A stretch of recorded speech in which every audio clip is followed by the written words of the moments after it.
গোস রান্না কিভাবে করতে হয় সেটা আমরা এখন দেখব। দেখেন একটা গোস বড় আকারের টুকরো সেটা নিয়ে এসছে, নিয়ে এসে এখন খোলায় ওটা দিছে, দেওয়ার পরে তেল দিচ্ছে। তেল দিয়ে সেটাকে সিদ্ধ করবে হয়তো।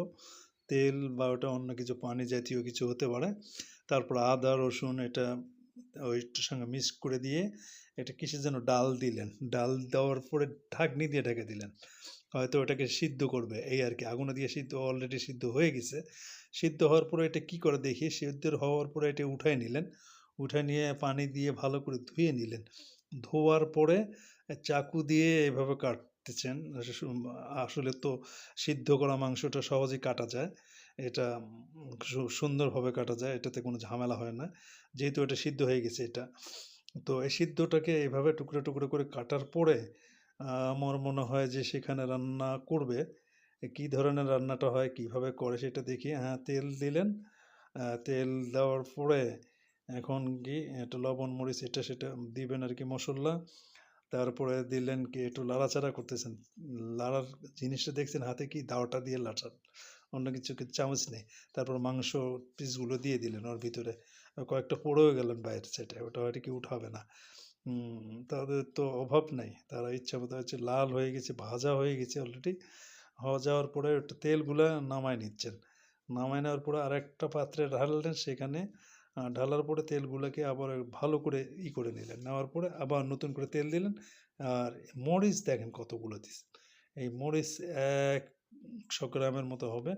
তারপরে মসলা আবার গুঁড়া মরিচও দিচ্ছেন। গুঁড়া মরিচ দিয়ে তারপরে দেখা যায় এটা কি দেয়, আর এটাও মরিচ। আরে সর্বনাশ! শুধু মরিচ আর মরিচ, মরিচের গোস। মরিচ দিয়ে কেউ গোস পাক।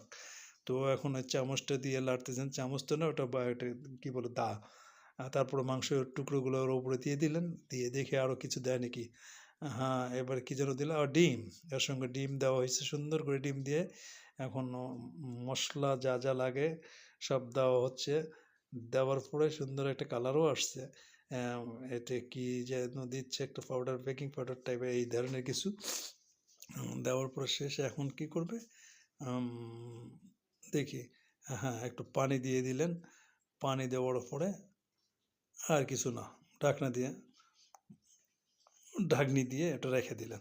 রেখে দেওয়ার পরে এখানে একটা হাঁস দেখাচ্ছে। হাঁসটাও রান্না তৈরি দেখছেন। তো দেখেন সুন্দর একটা কালার হয়ে গেছে, রান্নাও অলরেডি হয়ে গেছে এবং আরেকটা পাত্রে উঠায় নিচ্ছে। উঠায় নিয়ে দেখুন এখন কালারটা কত সুন্দর হয়েছে। মনে হচ্ছে যে খেতে পারলে অনেক ভালো লাগতো। আমার মনে হয় যে খুব মজাদার একটা খাবার এটা। তো এখন এই যে ভাত নিয়ে খাচ্ছি কীভাবে দেখেন।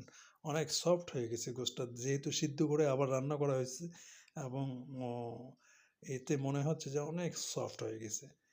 তো এখানে কি খায়, পানিও খাচ্ছে, অনেক ঝাল হচ্ছে। আসলে চায়নারা সাধারণত ঝাল অনেক পছন্দ করে আমার মনে হয়। যে প্রতিটা রেসিপিতে দেখেছি যে অনেক অনেক মরিচ তারা দেয়, বিভিন্ন রকমের শুকনা মরিচ, কাঁচা মরিচ, প্রায় গোস্তর সমপরিমাণ মরিচই দিয়ে রাখে তারা। তো এভাবেই ওনারা রেসিপিটা তৈরি করেন। তো এখন অনেক খাওয়া শেষ হচ্ছে। এই যে অনেক সফট করে খাচ্ছেন চামচ দিয়ে, একটা কাঠি দিয়ে খাচ্ছেন। কাঠি দিয়ে কীভাবে খায় জানি না, কাঠি দিয়ে আপনাদের খাওয়ার অভ্যাস আছে কিনা জানি না। তো কাঠি দিয়ে খাওয়া ভালো, স্বাস্থ্যসম্মত। তো আমার তো কাঠি দিয়ে আমি উঠাইতে পারবো না, খাইতে পারবো না। ভালো থাকবেন সবাই।